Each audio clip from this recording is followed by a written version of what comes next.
Next topic है बिंदु आवेश के कारण किसी बिंदु पर विद्युत विभव। ये जो अब मैं आपको डेरिवेशंस कराऊंगी बेटा, ये डेरिवेशन इम्पॉर्टेंट है और एग्जाम में पूछे जाते हैं। तो सबसे पहले इसका डायग्राम देख लीजिए। यहाँ पर कोई बिंदु O है जिस पर Q प्लस Q कोलॉम का जो है आवेश है, जिसका परावैद्युतांक जो है वो K है। ठीक है, O से R दूरी, ये O से R दूरी पर एक बिंदु A है जिस पर हमें विद्युत विभव ज्ञात करना है। अब O से x मीटर की जो दूरी है, इस पर हमने एक बिंदु B ले लिया जिस पर हमने धन परीक्षण आवेश रखा हुआ है प्लस Q0, और यहाँ B से एक बिंदु हमने C लिया, एक छोटी सी दूरी dx ली। सबसे पहले हम इस छोटी दूरी के लिए कि B से C तक आने में कितना कार्य करना पड़ता है वो निकालेंगे, क्योंकि जो विभव की परिभाषा है वो क्या है कि अनंत से किसी परीक्षण आवेश को या विभवांतर की कि किसी परीक्षण आवेश को एक बिंदु से दूसरे बिंदु के पास किसी वैद्युत क्षेत्र के अंदर लाने में जितना कार्य करना पड़ता है उसको बोलते हैं विद्युत विभव।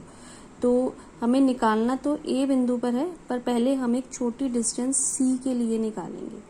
तो जो F का फॉर्मूला है, जो अपने कूलाम का नियम पढ़ा कि F is equal to 1/4 pi epsilon 0 के Q1 Q2 होता है, और यहाँ पर जो हमारे आवेश हैं वो क्या है Q और साथ में Q0 अपॉन x स्क्वायर।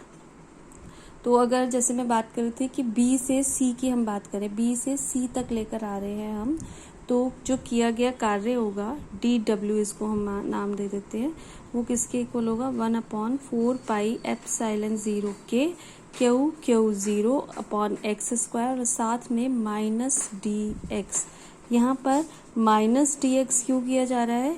क्योंकि जो ये B से C तक हम लेकर आ रहे हैं वस्तु को, आवेश को, वो हम क्या कर रहे हैं, बल के विरुद्ध कार्य कर रहे हैं। बल तो इस तरफ लग रहा है, कार्य हम इस तरफ कर रहे हैं, तो बल के विरुद्ध कार्य कर रहे हैं, इसलिए साथ में यहाँ पर क्या आएगा माइनस dx।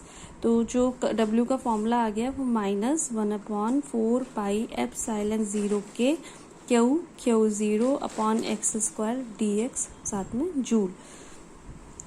तो अब अगर हम बात करें कि B से A तक लाने में कितना कार्य प्राप्त होगा, यहाँ अनंत से हम लेकर आ रहे हैं R डिस्टेंस पर, ये R डिस्टेंस है, ये भी R डिस्टेंस है।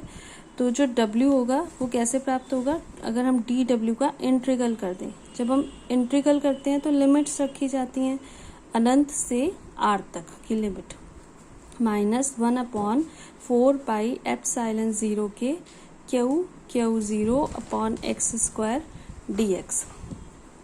dx के सापेक्ष हम अब समाकलन कर रहे हैं, इंटीग्रल कर रहे हैं, इसलिए बाकी सारी जो टर्म्स हैं वो बाहर आ जाएंगी। 1/4 पाई एप्सिलॉन 0 के Q0 बाहर, और अंदर रह गया इन्फिनिटी से R minus dx upon x square.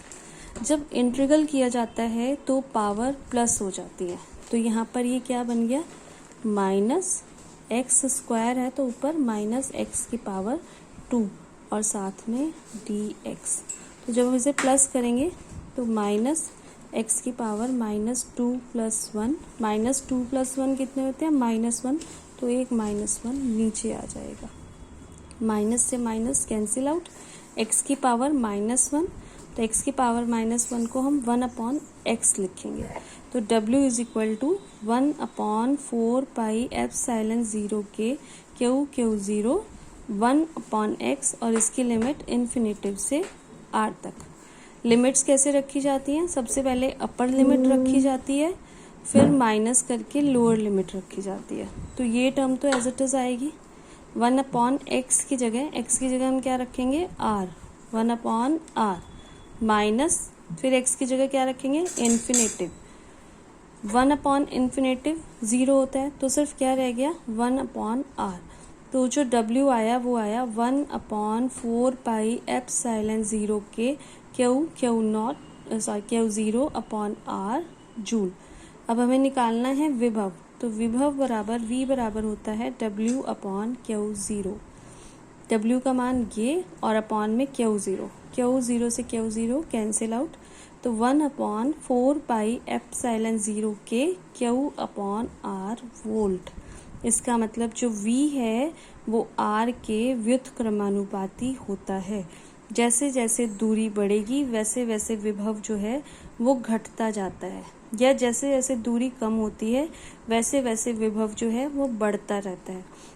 और पिछले चैप्टर में आपने वैद्युत क्षेत्र पढ़ा, पिछले नहीं उससे पिछले चैप्टर में, फर्स्ट चैप्टर में, उसमें हमें ये रिलेशन पता चला कि E जो है वैद्युत क्षेत्र जो है वो 1/r² के व्युत्क्रमानुपाती होता है।